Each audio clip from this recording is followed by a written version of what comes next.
Hi YouTube! This is Ruby. I am a freelance web developer based in the New York City metro area, and I'm here to answer your questions. I wanted to get this video together today because I've been getting a lot of questions about freelance web development, what it is, how I got started, how much I charge, how do I get clients, a whole bunch of stuff. So today I thought that I would sit down in front of the camera, address all of the questions in one single video in case anyone was thinking about trying to get into it, what to expect, etc. So if you're interested in that, please keep on watching.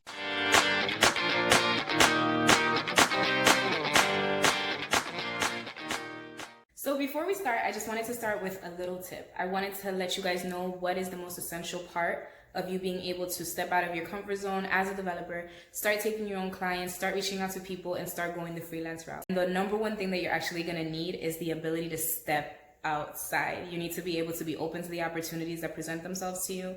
You need to be able to inform people that this is what you do, to let people know what it is that you do, because everybody is eventually going to be in need of a website. If they're going to be in need of a website, it is better that they come to you, especially if they're people that are in your immediate circle. It's better that they come to you, they trust you, they know you, and they will be fantastic starter clients when it's time for you to get your feet wet and really jump in. A great tool to do that through is social media.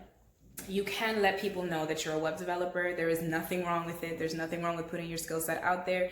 There's nothing wrong with letting people know. It's not only is there nothing wrong with it, it is absolutely essential. The first question I have listed is, what is the first step in becoming a freelance developer? So obviously the first step is to learn how to code. You have to be able to at least know some sort of CMS. For me, it is WordPress. And you need to be able to know HTML, and you need to be able to know CSS. That is it.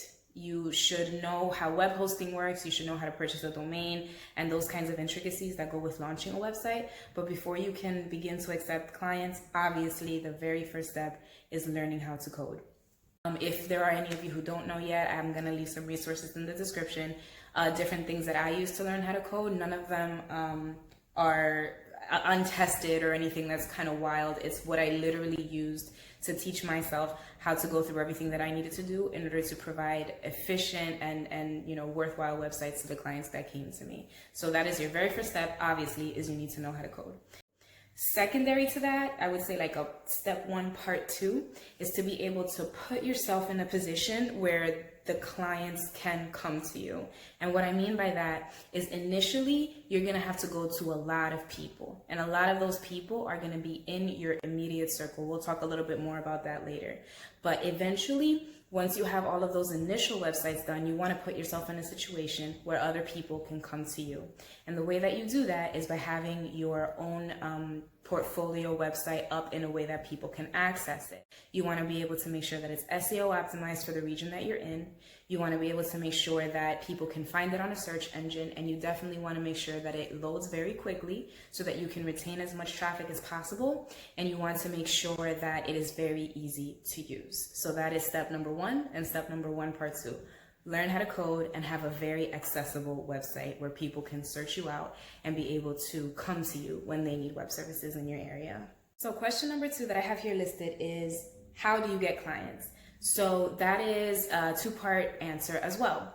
Your first few clients are going to be starter clients. So those starter clients are going to be people in your immediate circle. They're going to be your friends, they're going to be your family, they're going to be friends of friends and friends of family, etc. They're going to be people that you sort of have contact with in your daily life, people that trust you, people who you trust, and people who you'll be able to ask questions and kind of be able to navigate the waters as a new developer and as a new freelancer without having to worry so much about the more, I guess, the harsher aspects of what you might be able to expect with a real client. Your starter clients will be a lot more flexible with you. They'll be able to give you a little bit more wiggle room, and that's how you want to start. You want to just get your feet wet with the people who want to see you succeed. So how do you find those starter clients? The way that I found my starter clients is a couple of different ways, but the most, I guess, profitable or the easiest way would be to go through social media. On your social media, you're going to find a lot of your friends who have little businesses here and there, whether they're selling eyelashes, whether they've started a tattoo parlor, whether they're doing hair out of their living room, whether these are all real world examples that I'm giving you, by the way. tattoo shops, hair salons, eyelash sellers. These are people that were my initial starter clients that I found on my social media through my own connections. Those people were people that I was able to reach out to and say, listen, this is a service that I can give you. Is this something that you're interested in? Now, those initial starter clients, you definitely want to make sure that you treat them well. You want to make sure that you give them, to the best of your ability, exactly what they ask you for, because those starter clients are going to be what eventually leads you to getting more solid clients through word of mouth, through recommendations, etc. So once you have your starter clients and once you have a portfolio together, you can now put this up on the website that we mentioned in the beginning of the video. You can have it listed beautifully and have it as a proof of concept so that you can show your future clients what it is that you can actually do for them. Question number 3. This is the big one. How much do you charge for a website? Or how much do I charge for a website? Now, you're going to hear this over and over again, and I promise that I'm not trying to give you the runaround. This is not what this is. I'm just being honest with you.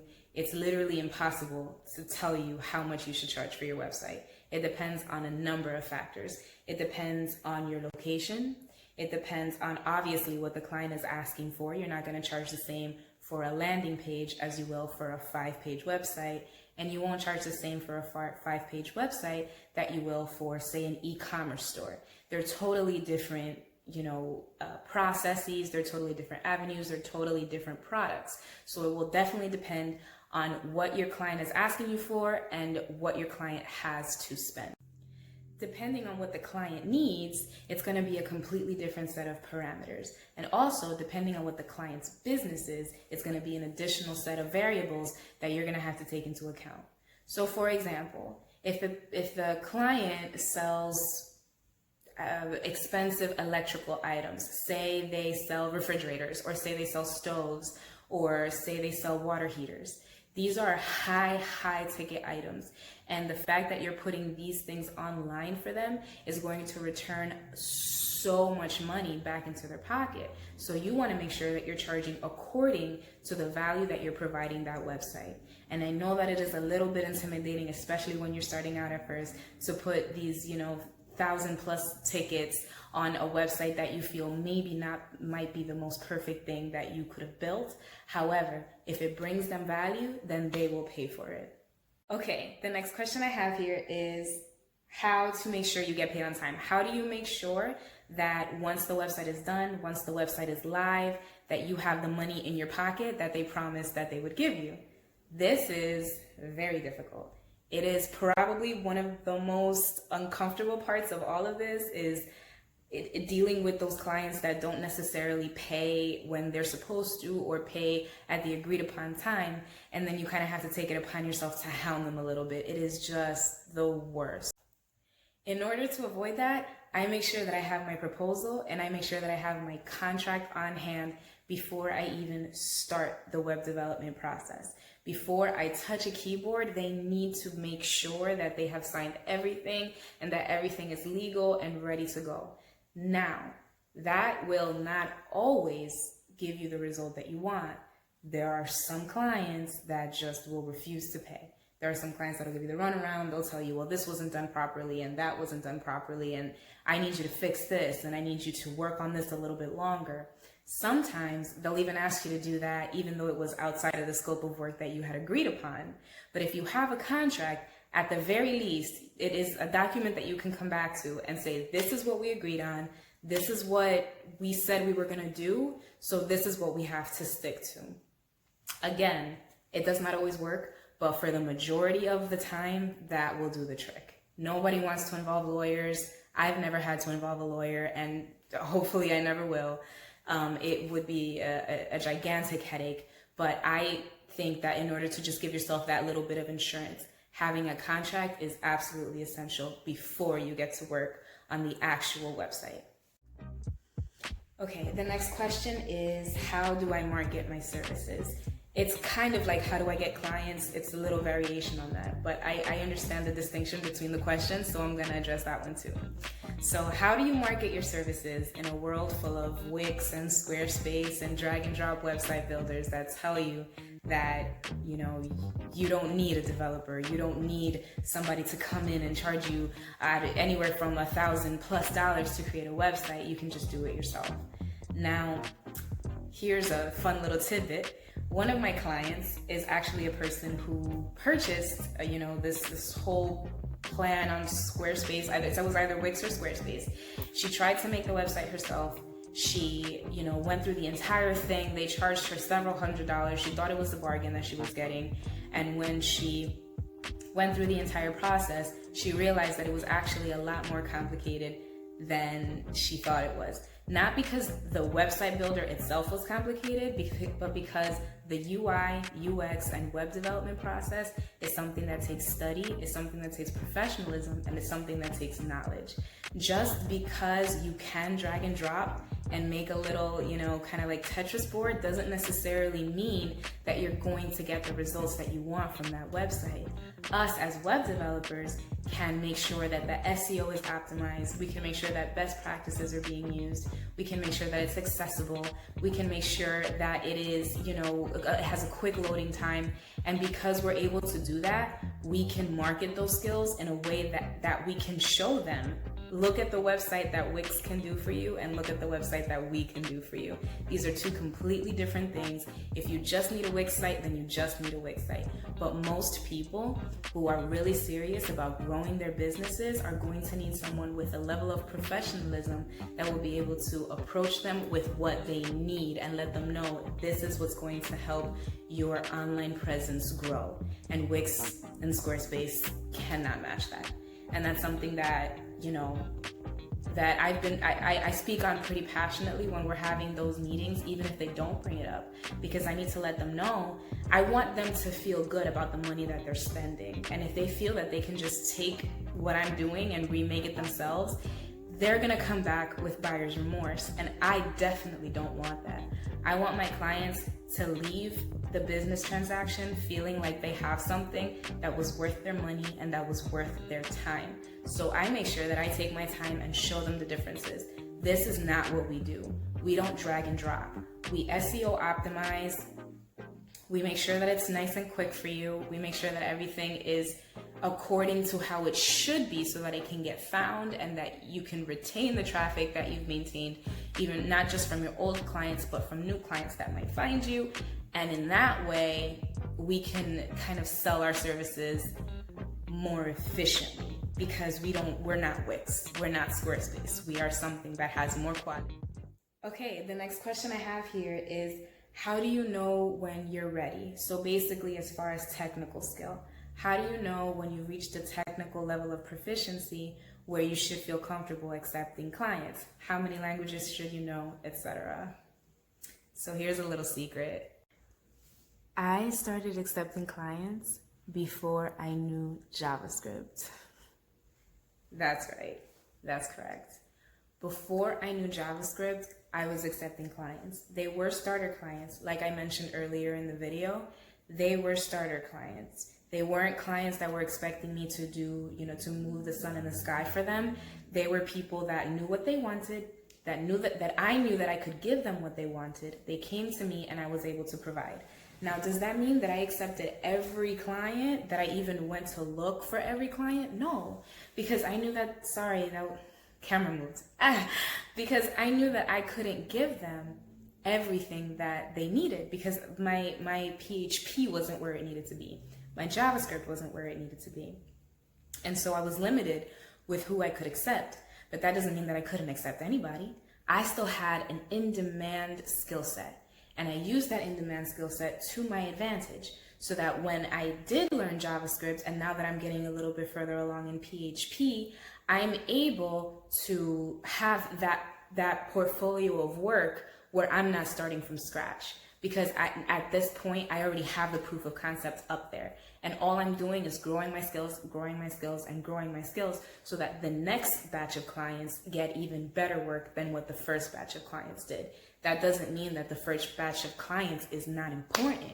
They also need their work. They also need their websites up, and we can help them too. So as web developers, as long as you are comfortable with your HTML, as long as you're comfortable with your CSS, as long as you have knowledge in SEO, and as long as you have a content management system that you're fully comfortable with, there's no reason why you can't start accepting clients. As long as you make sure that you accept the clients whose scope of what they need is within the scope of your professionalism, is within the scope of what you're able to provide for them right now.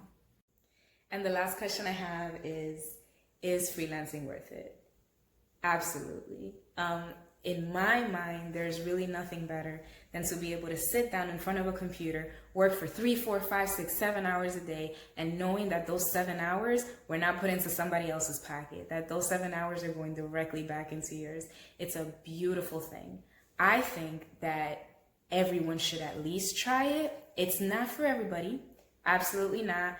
Not everyone is meant to be self-employed. Not everyone is meant to be dealing with clients. Some people don't really enjoy that. As web developers, a lot of us are shy. A lot of us are reserved. A lot of us like our privacy. A lot of us like our quiet. However, for those of us who are willing to step into that little bit of discomfort, it is worth it to at least give it a shot. Ask around your network of friends, family, neighbors, your community. See who needs something. See what you can do with the people who trust you already. That's a lot less pressure right off the bat, and it's something that you can try. It's another avenue of you being able to bring in that money that perhaps eventually, if you do choose to leave, a web development company, it's something that you can fall back on, and it's something that you're always going to have that resume and that portfolio of works that you've already done. Nobody can really take that away from you. It is, I feel, very empowering, and to me, it absolutely is worth it. I think that you should go through it cautiously. You should do your research. You should definitely take your classes. I'll actually link to the class that I took, where a lot of these answers are coming from. The class that I took will be linked to down below, so that you can get a full understanding of what web development freelancing actually looks like, and to see if it's something that would be good for you.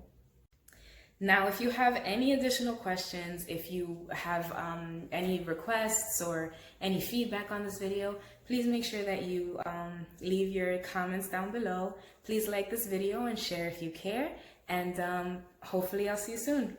Bye.